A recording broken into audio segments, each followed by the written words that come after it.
बरेच अर्थ दडलेले आहेत. जेव्हा एखादी स्त्री कमरेभोवती ही गोल साडी गुंडाळते तेव्हा ती अख्ख्या जगाला आपल्या भोवती बांधून ठेवते.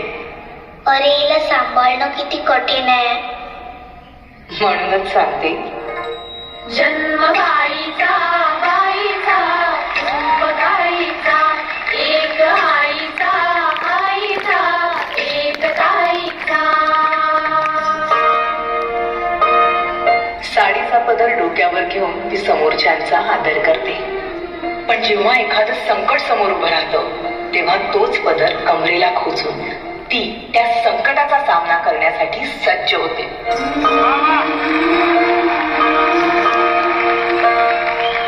फूल होताना ती कळी लाजे, फूल होताना ती कळी लाजे, वैंदणापाशी काय हे वाजे, माय ही सांगे अर्थ मायेचा, माय ही सांगे अर्थ मायेचा.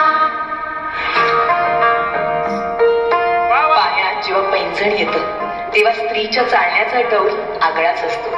हातातल्या बांगड्या आणि कपाळावरची टिकली हे स्त्रीच्या सौंदर्याला खुलवण्याचं काम करतात.